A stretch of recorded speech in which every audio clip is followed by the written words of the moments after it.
Nunca antes se vendeu tantos quadrinhos como na década de 90, e havia alguns motivos para isso. Você sabia quais eram esses motivos? Vem comigo que eu vou te contar.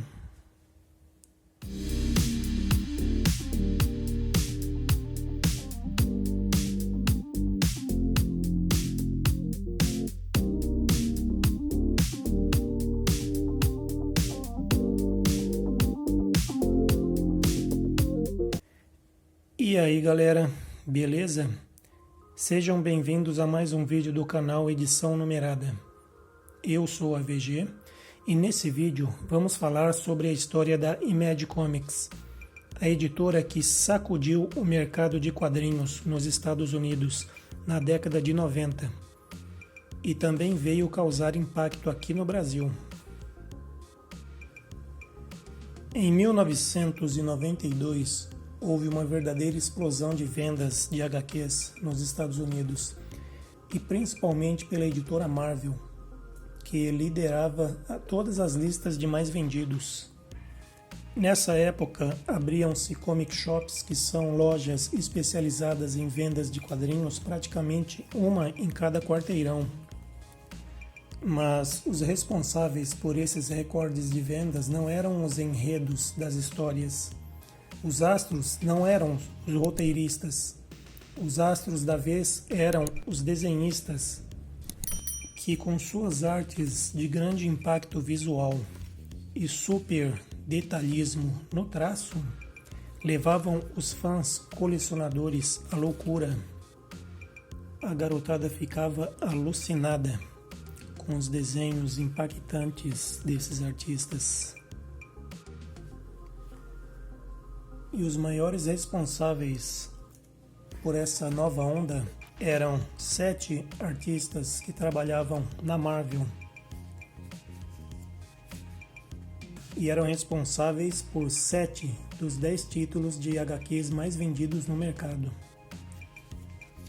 sendo eles Jim Lee com o título X-Men, Will C. Portacio com Uncanny X-Men, Marc Silvestre com Wolverine, Todd McFarlane com Spider-Man, Rob Liefeld com X-Force, Eric Larsen com Amazing Spider-Man e Jim Valentino com Guardians of the Galaxy.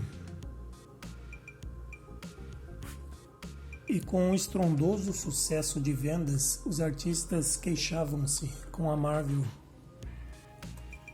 e alegavam que não estavam recebendo os valores merecidos da editora.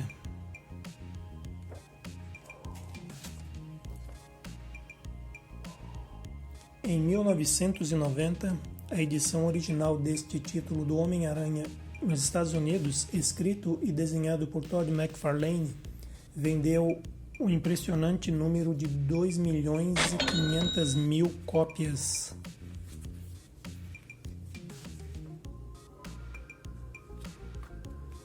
Em 91, o título X-Force de Rob Liefeld vendeu mais de 4 milhões de cópias. E ainda em 91, o título original desta edição de X-Men número 1, desenhado por Jim Lee, vendeu o absurdo e estratosférico número de 8 milhões de exemplares nos Estados Unidos.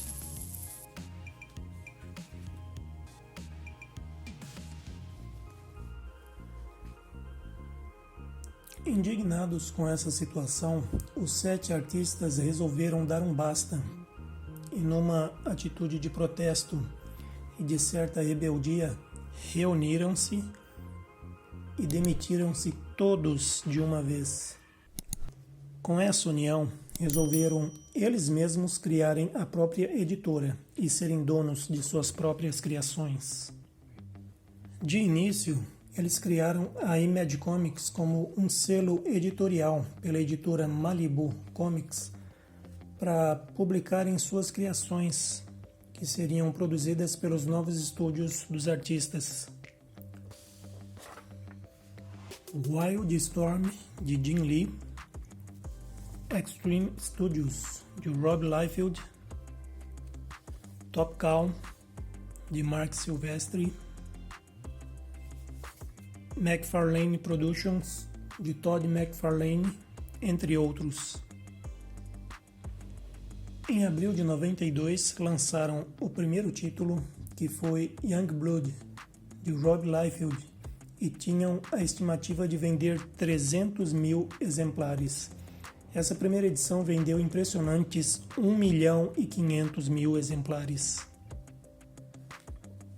O segundo título foi publicado em maio de 92 e foi Spawn, de McFarlane, e vendeu 1.700.000 exemplares e fazia um grande e estrondoso sucesso de vendas e popularidade, sendo inclusive noticiados em programas jornalísticos da TV. Em seguida vieram Wildcats, de Jim Lee, em junho, The Savage Dragon, de Erik Larsen, em julho, Shadowhawks, de Jim Valentino, em agosto, e Cyberforce, e codinome Strike Force, logo em seguida, de Mark Silvestri. O sucesso de vendas se devia aos desenhos fenomenais e de grande impacto visual, com a colorização diferenciada, feita por computador, e eram impressos em papel de melhor qualidade, que ajudava a evidenciar as qualidades e efeitos visuais. Em apenas 6 meses de publicações, tiveram lucro suficiente para a imagem deixar de ser um selo da editora Malibu e fundaram a editora Image Comics, com cada um cuidando de seu próprio estúdio.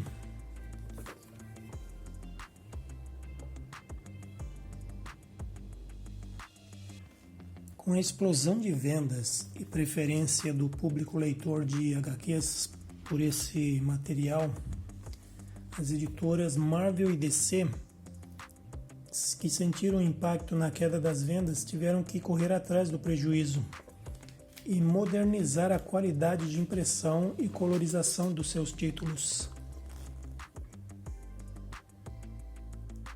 Após algum tempo de grande sucesso editorial, começaram a haver alguns desentendimentos entre os estúdios.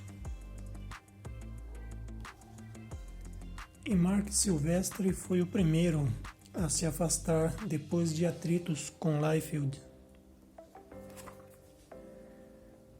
o que levou os demais membros a votarem pelo afastamento de Liefeld, que chegou a ser acusado de desviar dinheiro dos caixas da editora para cobrir despesas particulares.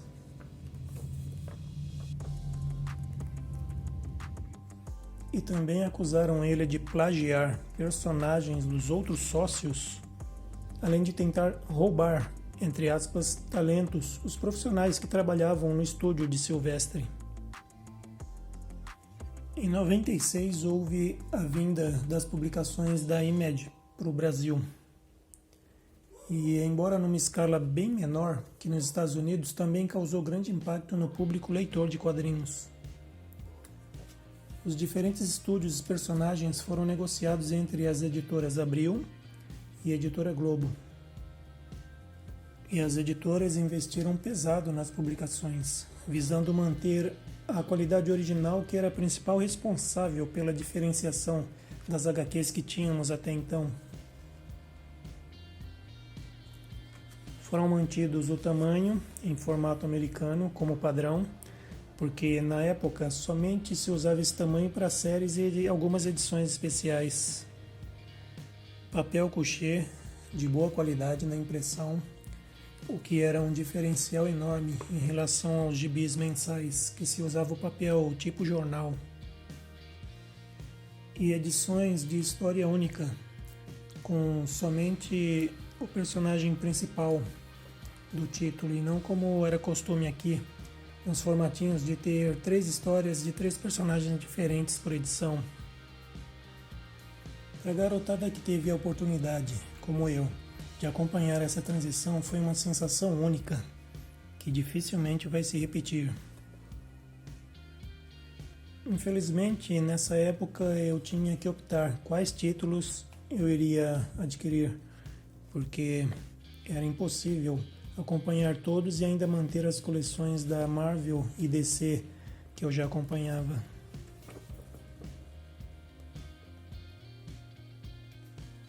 O lançamento no Brasil foi até bem sucedido, sendo um bom resultado da propaganda maciça que as editoras fizeram nas edições de linha e também na mídia em geral.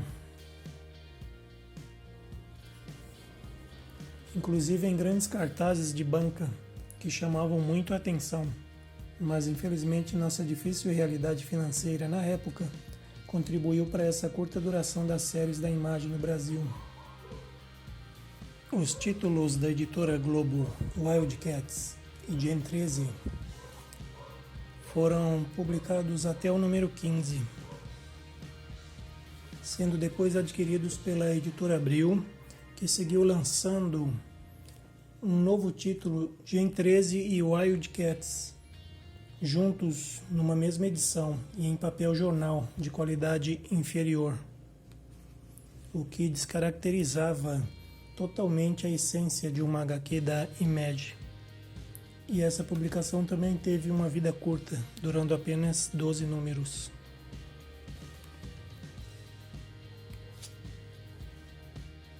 A publicação da Image Comics que teve indiscutivelmente o maior sucesso no Brasil foi o título Spawn, que teve impressionantes 150 edições publicadas pela Abril.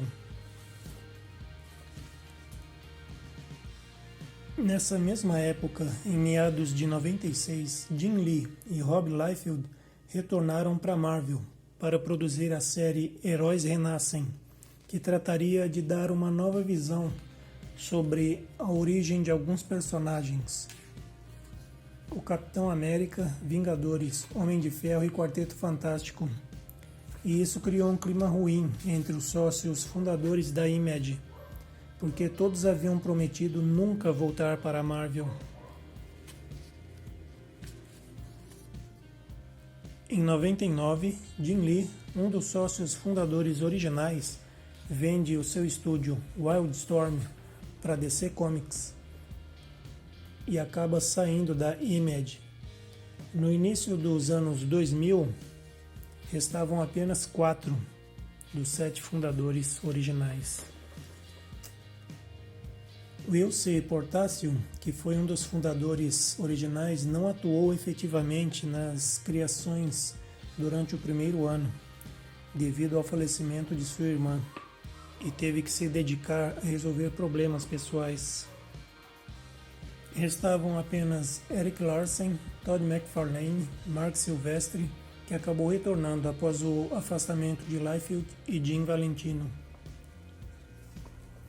Nesse mesmo período, passada toda a euforia da inovação, como era de se esperar, naturalmente, as vendas começaram a cair, o que levou a editora a pensar em novas estratégias de inovação, criando inclusive uma área responsável pela descoberta de novos talentos no mercado de quadrinhos.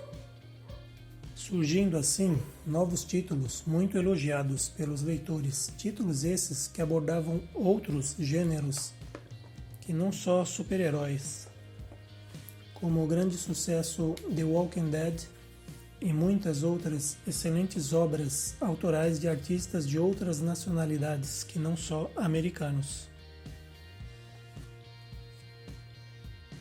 E depois de todos esses percalços e períodos turbulentos, a Image Comics acabou se estabilizando e se consolidando como uma grande editora que oferece material inovador e de elogiada qualidade. E você? Também curtia a Image Comics? Se você gostou desse vídeo, dê aquela força para o canal, se inscreva, deixe o seu like, ative o sininho e compartilhe. E é isso. Valeu pessoal e até o próximo vídeo.